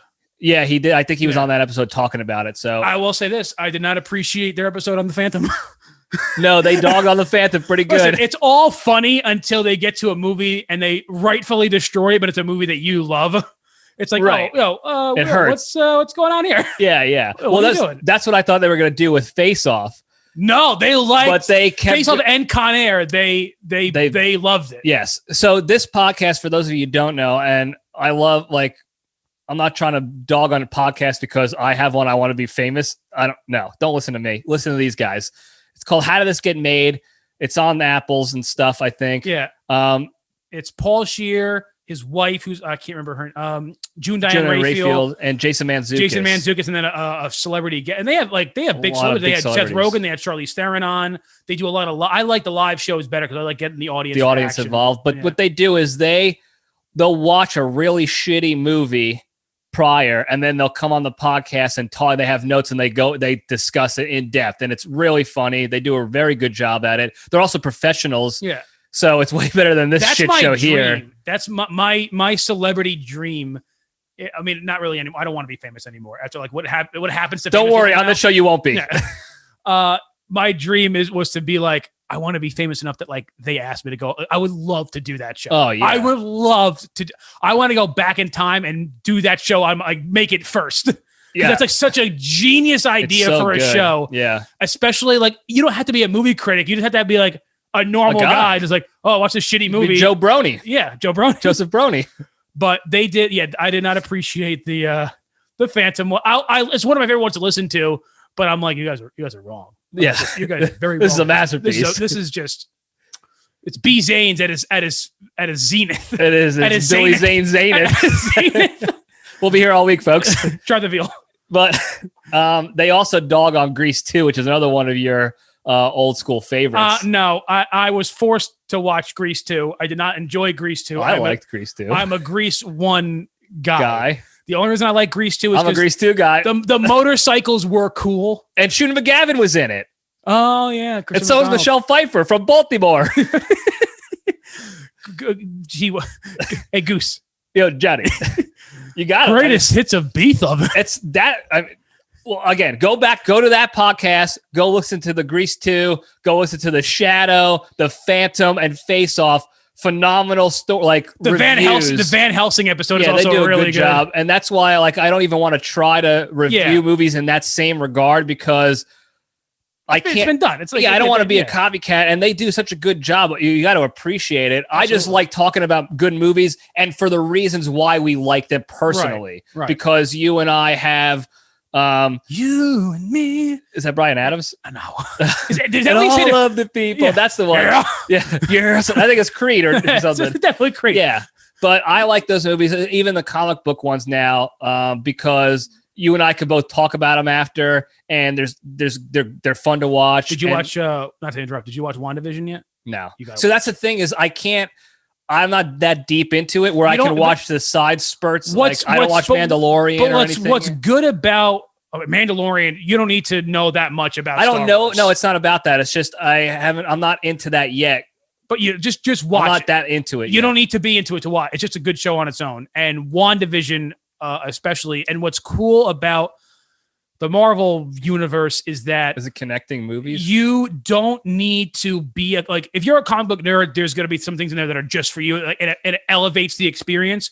But to watch like side shows or whatever's, all you need to do is at least have watched the movie. You don't need to have read the comic books to understand it and enjoy WandaVision. Yeah. A majority of the people watching it probably never read the comics. Most of these fans didn't read the comics. No. So, but WandaVision, especially the early episodes, you would really like because they really nail the sitcoms of every decade. They do 50s, 60s, 70s, 80s, 90s, and then a modern day. Okay. And they really do it well. I believe that they would. Even the camera, it's almost like they're using old cameras. Even the cameras, and when they went from the 50s into the 60s episode, it was still black and white, but the black and white got a little crisper. You could tell it got a little cleaner comparing a show in the late 60s, The Honeymooners, where it was much more blurry. Grainy. It was much more grainy. That's funny that technology is so good, it can do a good job being shitty again. To mimic. Well, I always wanted to, and I understand probably why people don't do this, because to translate it for editing is probably a nightmare. I wanted to film a modern movie, but just with an old camera, use a camera from the 40s, but film Leo DiCaprio and make a noir film, but literally not modern camera and then you black and white it. No, it's literally film it with the same camera they film like the Maltese Falcon. Yeah, just to see it. I think the problem was what you said is that the technology is not there to put it on. You would have to here's the thing. They digitize those movies. That's how you're able to stream the Maltese Falcon. So there is a way to take it from the film and digitize it. So you would have to kind of do that. Yeah. I wonder how long that would be. How expensive that would be. I think it would be all. First of all, Ed Norton should do that. First of all, the shooting is going to be cheap because the cameras are probably $20. Yeah. You know how much a 4K, a camera that they used to film the Avengers is probably $35,000. Probably. Think about it. How much which is still less than one semester at Embry-Riddle. Don't forget it. Never mind.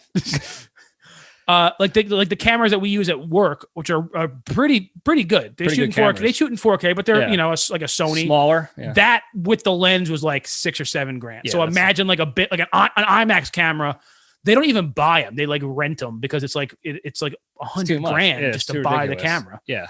But that's another one of my celebrity dreams. It's just film a noir movie with modern actors, but with that camera. Old school. Yeah, totally old school. and So see I'll if it check. translates. Does WandaVision, speaking, going back to them and thinking about old and stuff, did they do anything where they give hints as to what like the next movies are going to have in there? Yes, because she is in the next Doctor Strange, and they allude to that in the last episode. Yeah, the Scarlet Witch. They allude in the last episode.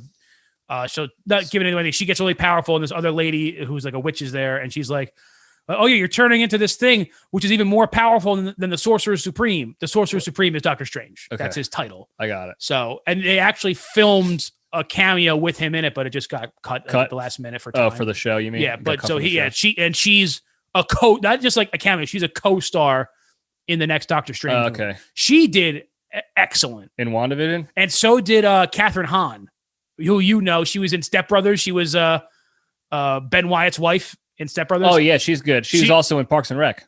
No, what was she? Yeah, she was. Oh, she was a campaign manager. For Bobby Newport. Yeah. He was. I saw him at. Did I tell you this? There's a stand-up show called Bumpin' Mics. Oh yeah, Paul Rudd. You saw him. Rudd. He was in the fans, in the audience. Yeah, and then he comes up and he's like, "Well, Paul, you've been here for 2 shows. Like, why'd you hang out?" He's like, "I was only going to stay for 1 show, but I had literally 7 tequilas." That'll do it. No, I like Paul Rudd, but. So she played a good part in the show? She was very, very good in the show. Yeah, the show was it was very, very well done. And the same director because each episode had different, they swap directors, but the showrunner, so the person who's like Jon Favreau for The Mandalorian is the showrunner. Kevin Feige for the movies is basically the showrunner. He's not directing or writing. He's in charge of like the whole story. He's keeping it together. He's the keeper of the tome, if you will. Yeah. But the showrunner for this, I can't remember her name, but she did direct the Black Widow movie that was supposed to come out a year ago. Are they just holding it? It's coming out in May. Oh, okay, cool. But what I appreciate about Disney, one of the few things recently, they're not doing this direct to streaming thing that Warner Brothers is doing. They're putting it's still going in theaters. So it's only going. That's in why theaters. I think that's one of the reasons why they held it too. Yeah, but they didn't a lot of companies. Paramount, they're doing a both thing, and not only are movie theaters pissed, directors are pissed. Like Christopher Nolan, he makes his movies for the theater. He has basically done all of his movies through Warner Brothers since like Memento, and he is now not working with Warner Brothers anymore. Oh, really? I think he left his contract. Yeah, because he's just pissed at them for like taking away movies. The guy who did, I want to say his name is Denis Villeneuve. He did like Gravity. You nailed it. I think that's how it's close. It's actually pretty close. You sound like you had peanut butter on the roof of your mouth. I think he did Gravity. I think he might have done Sicario. If you ever saw Sicario, was good. But he's doing the new Dune movie. Oh, and is that a remake? It's Dune is a book that they made a movie of. I think in the 80s that is like a cult classic now. I don't think it did well then. But he made like a big budget version, but it's doing this direct to HBO Max, and also they're pissed. This is not what they make their movies for. And also, listen, man, I know movie theaters like kind of suck sometimes. They gouge you on popcorn prices and whatever. But I guess I'm in the minority. I would much rather. No, people still like. I love. It's one of the things I miss most during lockdown is going to the movies. Yeah, I like to go. I don't like buying food there, but I do enjoy going physically to a movie. Bone Crusher, throw in a couple of cheeses. It's always cheese. I do, especially if it's a long movie like Infinity War. It's a 2-cheeser. That's a cheese plate. It is. It's a platter, a charcuterie board. Yeah, it is, if you will, and I will. And I did. Yeah, it's a Copenhagen charcuterie board. But like I love, and I think definitely more so now because the seats are much more like they have like the nice. Well, they're up in their game, so I mean. The ticket might be $16 to $20. Yeah, but like I don't care. But you're getting an experience. You're getting an experience, and you can buy food, not buy food, whatever. But it's not, at least it's more comfortable. It's not like you're sitting in old bleacher seats like back in the day. I mean, the tickets were a little cheaper back in the day, but still, the theater experience is better. You're getting more bang for your buck. The movies are obviously higher quality. You know what I don't as far as filming goes, but not storyline. I'm definitely the minority here. And I've never been to one. I don't want one of those theaters where they serve food. You just because you haven't been to one. It might be that, but it's also like, first of all, and you're wrong. Oh yeah, it's like a movie theater and tap house. You're wrong. I'm like, who? Again, I might be in the minority here, and maybe because I'm not drinking a lot anymore. But even at my zenith, I don't want to drink and watch a movie. Like that's not how. Like if I'm drinking, I want to be around friends or at maybe even not even at a concert. Well, because when I'm drinking, I don't want to have to focus on a thing because then you miss out. You miss the focus. I think the marketing for that is for a different crowd. They're bringing in a different crowd who likes to drink, and then we can pay them extra. Sorry, Terrence. Sorry, T. T's not that crowd, but it's just to add to their profit margin, essentially, because now they're adding that crowd of people who like to drink and get drunk together, and then they'll also, if they're drunk, they're going to pay for the movie too. You know who they're going after?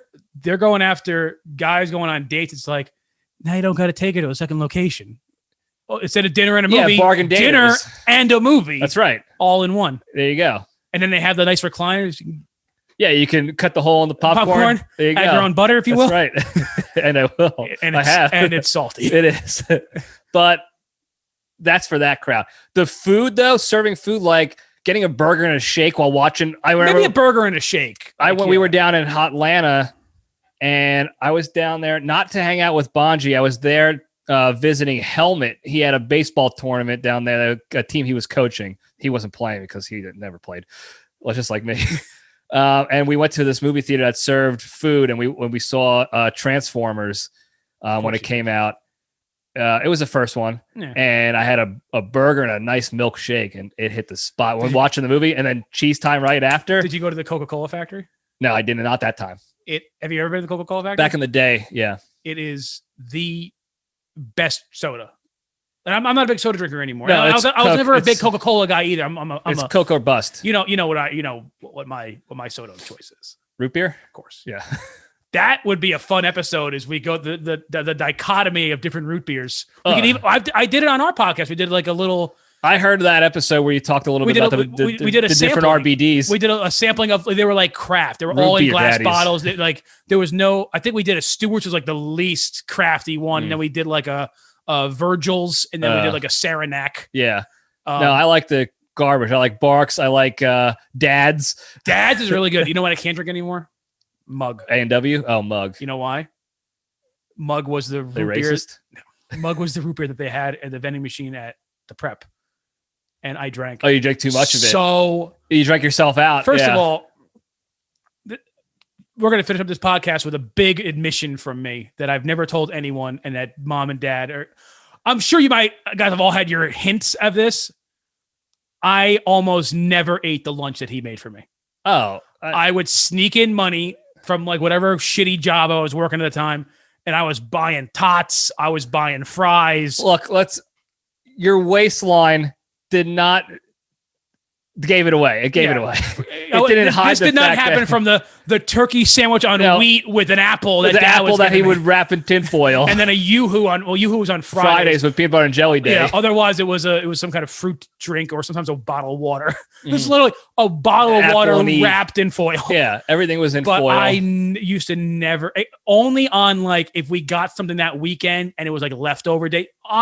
Very rarely he'd like take leftover meatballs from Sunday and make me a sandwich. Yeah, something. That really happened. But other than that, it was burgers, nuggets, and mug root beer. And I would probably have, no joke, 2 mug root beers a day. Yeah, that's bad. Monday through Friday. And so now, for the folks out there, like, oh yeah, but like you can't tell the difference between that. Like, I can 100. You can't. If you blindfolded me, I could tell you which one is. I can't tell you what the other ones are. I can tell you which one is mug. Yeah, well, you get to that. You build that taste. I have the taste of like the bottom inch when it's like warm, but like you got to finish it, and it's just like it's not great. Warm sugar. Yeah, it's really not good. Oh. Really not good. But did you ever go to the after lunch? Not the after lunch, like when the cafeteria was open for like that half hour after school.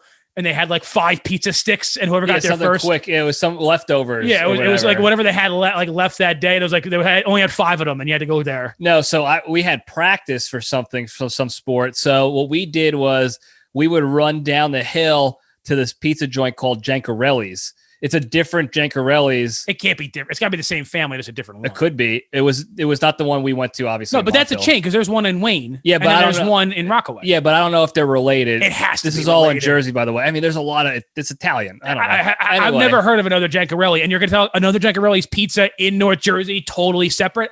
In a different jurisdiction. I can't imagine. They're in Alder. They're in Rockaway, Montville. They're in Wayne. They're running the gambit. Whoever ran that shop, they offered a 5-hour medium pie. And a medium in Jersey is a big pie. It's a big pie. And we would crush slices and then go play ball and throw up in practice. So I never had I wasn't going to eat the leftovers when I could get a $5 hot, fresh pie. But how did you have money? You didn't work in high school. Yes, I did. What'd you do?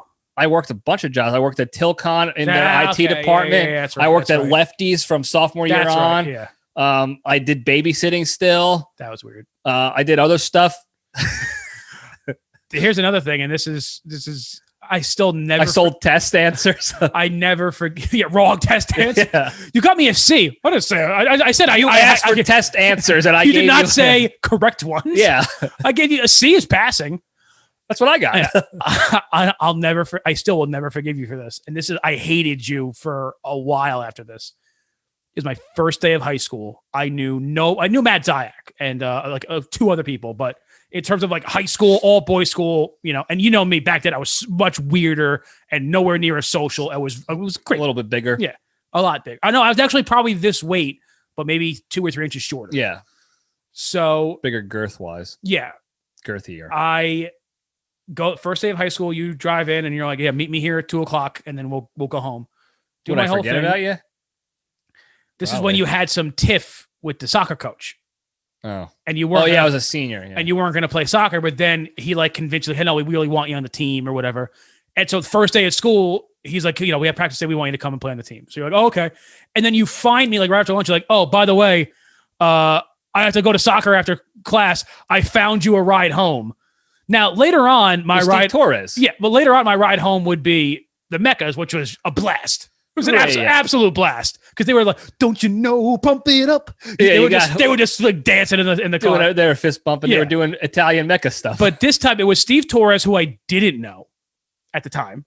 See, I was different. I knew him well because he would go home together after school because he lived up the block from us. Well, I didn't know. We would go work out at his house. I didn't know at the time, but I knew his sister. I played football with his sister. Yeah, and his sister is now, I think they're engaged, but is engaged to one of Pistol's ex-girlfriends. Oh, that's right. Yeah, you told me that. Yeah, that's and they're so I saw her on that. She was very nice. She was a good football player, actually. Yeah, she was good.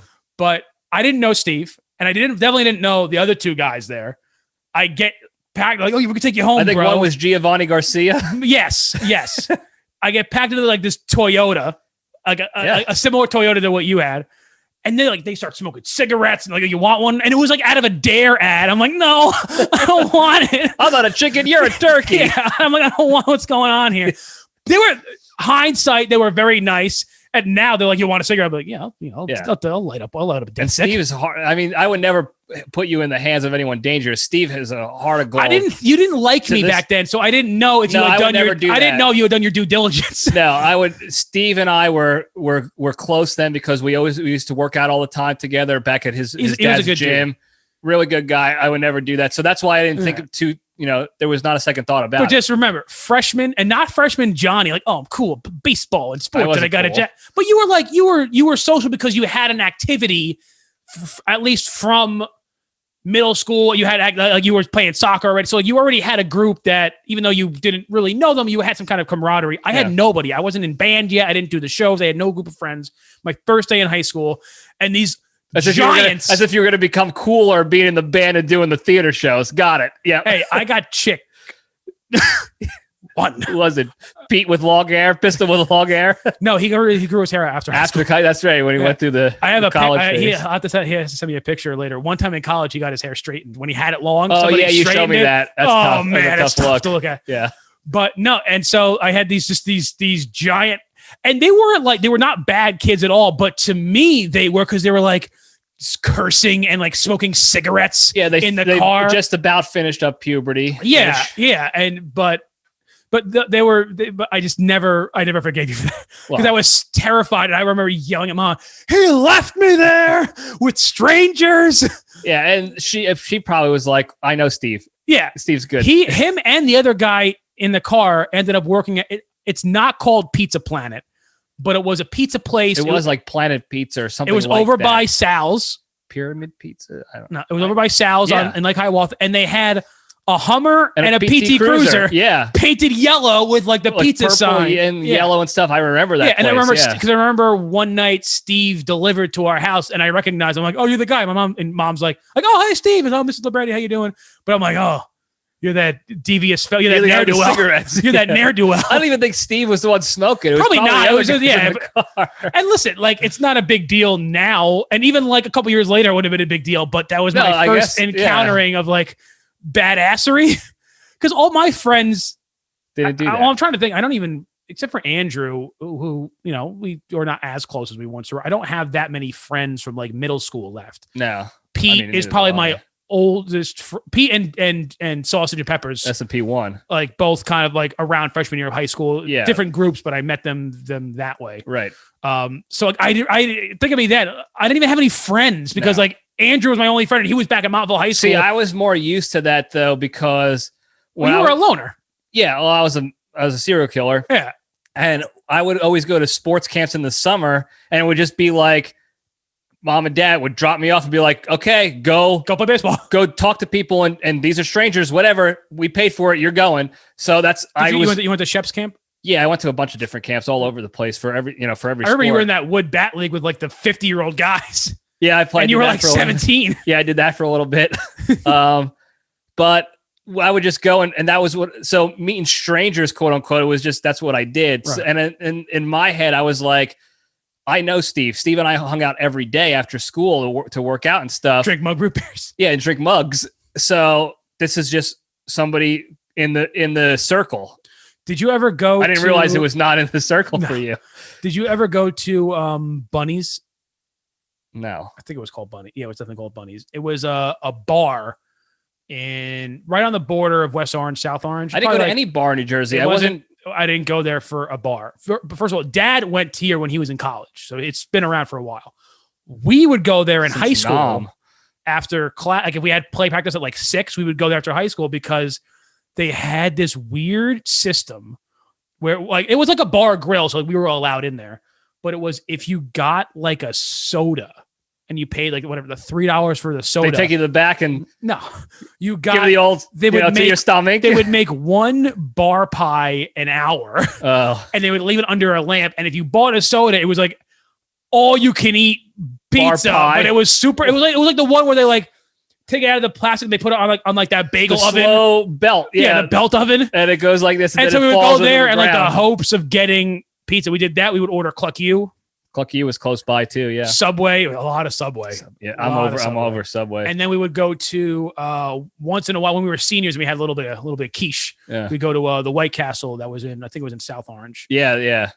Had a little extra Scott oil to pay for the gas. Little extra cheddar. Yeah, if you will. Well, because it was even if you were splitting with a bunch of guys, a Crave case is what? $20, $25. I was gonna call it a sack of suds. I forgot what it was called. Sack of suds. Sack of suds. What's that from? That's the convenience store from My Cousin Vinny. Yeah. Top 5 film of all time. That's an episode. Top 5 film of all time. That's an episode. Yeah. Maybe we'll get Helmet on here to but make we fun would go get between like 6 of us. And then in college, like everyone got their own Crave case because we were animals. Yeah, or you just got your own Crave case and everyone said they also did, but they just wanted to watch you in the wild eat. Like I thought we were splitting that. What? Yeah. I'm eating the cardboard. Yeah. What did you say? You're licking the cheese off the cardboard, the onions. But anyway, we're not talking about movies anymore. No, but like it's comic book movies. Yeah. That was It was a good episode. It was nice. Yeah, and well, I'm trying to sneak one in again. At least record another one. I think we have time before I get out of here, so that we can have in the archives. We'll do a coffee one tomorrow morning. We'll get our coffee and we'll do like a coffee episode. Yeah, like a coffee talk. Yeah. Maybe we could talk about some of the topics. We're gonna need a break about 30 minutes in the middle. Yeah, for a duty to take care of business. Yeah. Hit the can as they call it. Maybe we'll talk about the topics. So. I put throughout the week, I put on my Instagram, give me topics, Mm-hmm. I got 2 total submissions. 74 of you assholes viewed the story and 2 of you submitted options. One of them was on YouTube comments. It wasn't even through the Instagrams. This person, it was from The Creature. He didn't even have Instagram. He still was just a loyal fan, found a way to make it happen. Yeah, but the topics were a little... So the first topic was overpopulation. Now the submitter of that topic, love the dude. Great guy, brother in arms. No issues with him as a human. overpopulation, like I have the same opinion as Ebenezer Scrooge did in Muppet Christmas Carol. When in Muppet Christmas Carol? In the beginning. Okay. If they're gonna die, they better do it to decrease the surplus population. So that's that. Topic done. The next topic was like the American freedom ideals, how that influenced the revolutionary movement leading up to 1776 against the British.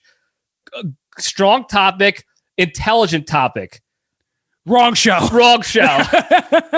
What I responded to the creature on that was, my response to that would be very similar to Eric's response in Billy Madison when he got the question about business ethics. Yeah. It would be very much like that, where I hem and haw, I get sweaty, and then I start shooting. The thing would be like... and then I start blasting. Anyway, I started blasting. So... it would just be like, the freedom of ethics. Yeah, the imperialism of America ideals was, and that's it. And then the show's over. So forever, because you just kill us both. We'll figure out a better topic. I'm sure we'll probably get like bacon, egg, and cheese sandwiches, and that'll get us off talking about diners or something. Anything, something else good. That'd be a good topic. We'll talk about diners, maybe. Yeah. So stay tuned. Tune in next week. But real quick, before we leave, again, as I always like to do, if I remember correctly, the big three I always talk about. Number one, I always accidentally give the middle finger. Number one, exercise every day. Find a way. Whether you go for an extra long walk after a meal, jumping jacks in front, throw up in the bathroom, whatever you got to do to burn calories, exercise every day. You'll feel better mentally, physically, emotionally. Number two, short answer, don't be a shitty person. It's whether it's hiding behind the text message tough guy of dogging on people you don't even know, you never even met them before, you know nothing about them, or to your friends and family being shitty. Don't do it. Think about other people as human beings. We all used to be children, innocent kids at one point. Think about that before you shit post and be an asshole. I believe the children are the future. That's right. Don't be like a Michael Jackson and touch them, but think of them as... That was Michael Jackson. That was Sexual Chocolate from Coming to America. Oh, was it? Eddie Murphy, yeah. Oh, I thought that was Michael Jackson. No, it was Sexual. I believe the children are the future. Like, that's teach them well, movie too. Let them show the way. We should talk about that movie one day. Anyway, number three, be genuinely thankful and grateful for all the good you have in your life, whether it's your family, friends, if you have a material possession you particularly like, be actually genuinely grateful for that shit. And understand that, and you'll actually feel better about your life, whether you have hardships or not, whatever that is. You'll see those as small opportunities and hurdles to get through, to learn and grow, as opposed to brick walls that you can't get past anymore, because you know you have a good life and you got good shit in your life. So remember those big three to be a better, happier, less stressful person. Nick Papagiorgio, Nikki Sticks, thanks again for doing this. We're going to try to do another one. Hopefully, no guarantees, but we're going to try to make another one happen for the next, the week after this. But thank you again. Again, I love coming here because you treat me like I'm a VIP. You get everything, help me set this whole stuff up with all the good technology, and you teach me more stuff about being a better podcaster and video creator and all that. So thank you for that. Of course, man. Anytime. Yeah. Thanks for having me on. And you got anything you want to plug? No. Cigarchitect. You want to watch? Smoke cigars, and if you do, buy them through him. He's the guy. Yeah. So thank you guys again. I love you. Stay strong.